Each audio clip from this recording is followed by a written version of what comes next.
In the Anointment Book, there's a section called the Anointing Oil Pathway. The anointing oil begins as brain fluid, then goes to spinal fluid, and then seminal fluid. If we think too much, we deplete the brain fluid.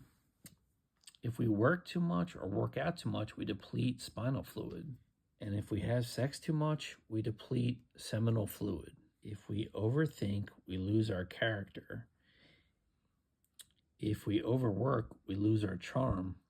If we indulge in sexual activity hedonistically, we lose our charisma. So the anointing oil is born in the choroid plexus, in an area of the brain where it is produced.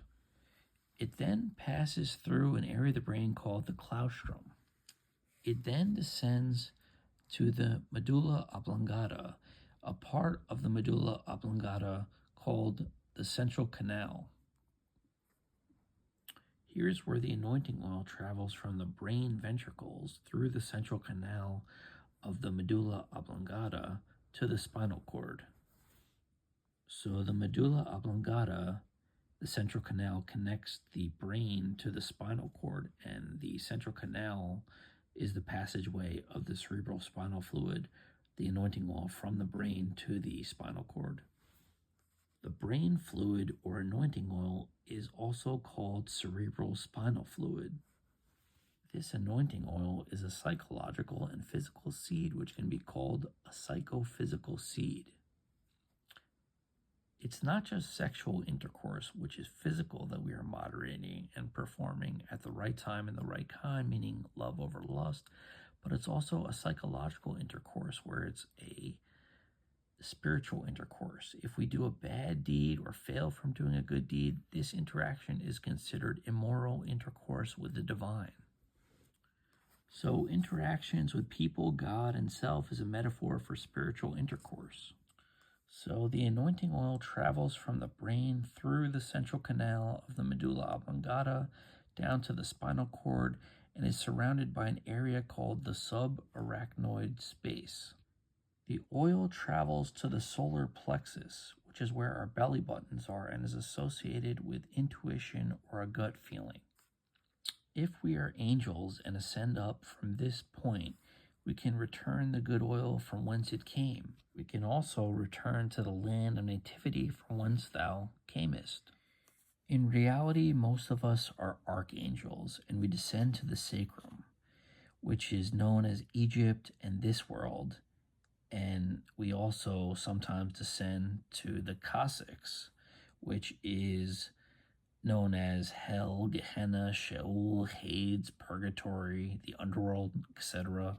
So the oil travels down to the sacrum, and the lowest point is vertebrae S2 in the sacrum. However, even though the oil or cerebral spinal fluid doesn't descend to the coccyx, the nerves of the coccyx are still exploited. The coccyx is the tailbone, and when we are hedonistic, it is as if we are acting animalistic, as if we had our own tail repeatedly stimulating the tail of the nervous system with pleasure, exciting our tail.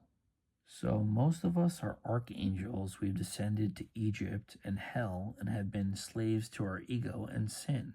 But there's nothing wrong with learning from our mistakes. We still can ascend back to the land of nativity from whence thou camest, and we could still return the good oil from whence it came to heaven, to the Garden of Eden, which is the brain. The brain is the heavens, the heaved up. At the tailbone is where we can perform the heave offering and lift ourselves back up the spine to heaven, and eventually there will be no more heaving, because in heaven, heaving is no more, or heavy lifting is no more. It's a place of comfort and bliss. So when we perform the heave offering, we make sacrifices of sadism and masochism and give them up. In Egypt, which is the burnt offering on the sacrum, we sacrifice aggression, dominance, and arrogance. This is where the 10 plagues are released by the prince of Egypt on the sacrum. The 10 plagues are basically degrees of separation from God, but they can be simplified into 5 degrees of separation. So once we ascend from Egypt, the sacral plexus, up to the solar plexus, we become born again. And the solar plexus is known as Bethlehem, which is the house of life where Christ was born.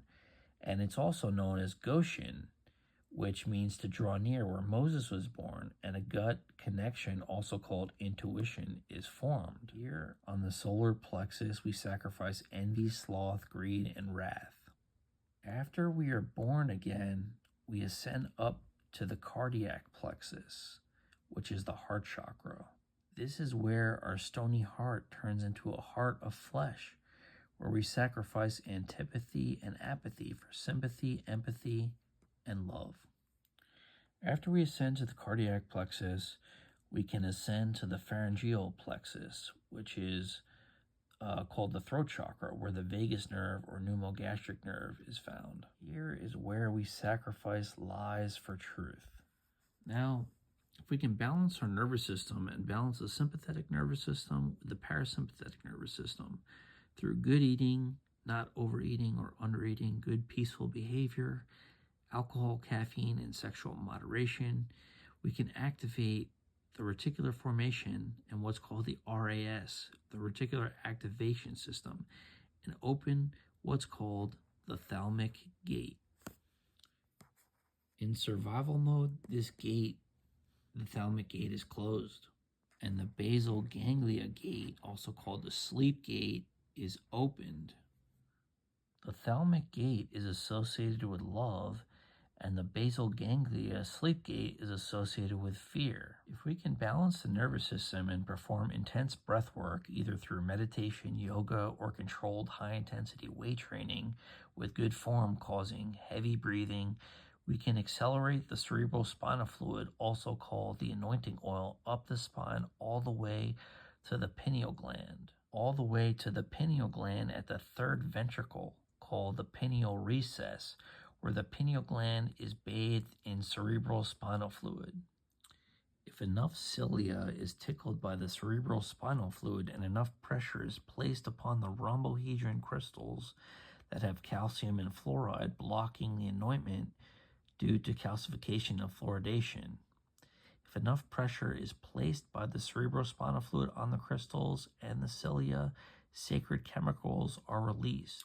These sacred chemicals that are released are serotonin, melatonin, epithalamin, arginine, vasotocin, DMT, and most importantly, GABA, which is the holy anointing oil. We want GABA neurotransmission and gamma brainwave emission. Once enough cerebrospinal fluid reaches the pineal gland and the thalamic gate of the thalamus is opened, vision is granted, and a golden perception is achieved. Now, not only are we experiencing biochemical GABA neurotransmission, but we are also experiencing electromagnetic gamma brainwave emission. Gamma brainwave emission is responsible for superconsciousness and produces an electromagnetic force field, and GABA neurotransmission is responsible for a complete relaxation and calmness, where we can now perceive the totality of reality. We can now perceive the complete picture. Noradrenaline is also associated with gamma brainwave emission, where now we can concentrate perfectly and appreciate the wonderful beauties of life. It's not quite the alertness you would get from running away from a tiger, but it dulls the nervous system slightly and allows the perfect mental conditions to take in and appreciate the countless blessings of life. So this pathway is truly returning the good oil from whence it came. It's also returning to the land of nativity, the Garden of Eden, the heavens, the brain from whence thou camest. This is the anointment process, where our cup overflows with the anointing oil in the epithalamus, where the pineal gland is located behind the thalamus, which is responsible for golden perception. This is the anointing oil pathway.